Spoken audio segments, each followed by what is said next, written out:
Hey there, do-it-yourself technicians. Today I wanted to have a chat to you about finding passwords. I hear every now and again somebody say, I couldn't find my password for that, so I just created a new account. But I really don't think it's a good idea. Those duplicate accounts get confusing for yourself, for other people, and why not just fix the account that you already had? Here's how. I'm going to use Facebook as my example because they have so many millions of users, especially amongst the not so young, who are probably the ones who have the most trouble remembering a password as well. If you try and log in and the password is wrong, you'll usually get this pop-up box that says, your password is wrong. Have you forgotten your password? If you click that forgotten password link, it will take you to this next screen.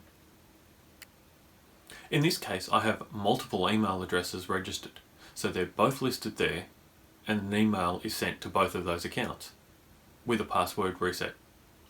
All I have to do is fire up my email program and find out what the code is.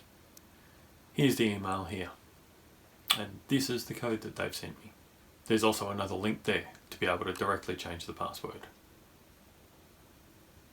In this case, I'm going back to the original page, pasting in the code so that I can reset the password.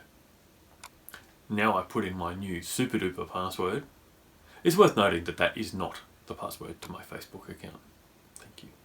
From here I had to use the Facebook Authenticator to get a two-factor authentication code sent to me. If you want to learn more about two-factor authentication, we have a video on that up here.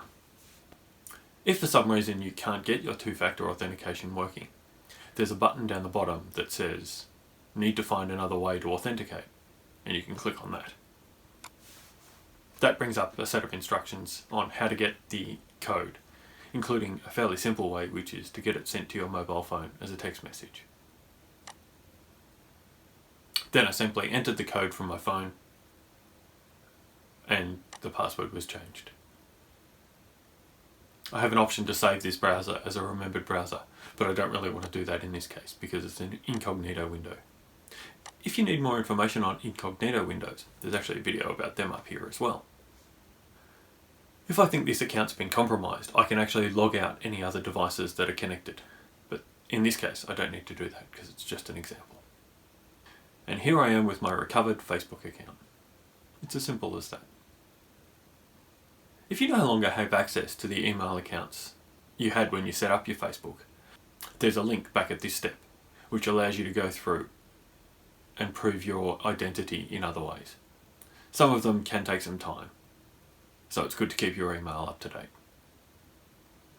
Whilst this example has come from Facebook, the process is pretty much exactly the same for a Google account, a Twitter account, pretty much any account that you can get.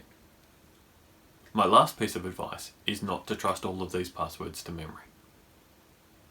I recommend LastPass, which is a password manager linked up here, that will help you remember all your passwords for you. All you need is one master password, which is the last password you'll ever need, hence the name. I hope that was helpful. At The Tech Doctor, we're here to help you become your own technician and navigate the technology maze. We have a subscribe button down here and a Facebook group up here, and we also have some old videos that you may not have seen here and here. Thank you so much for watching, and have a great day.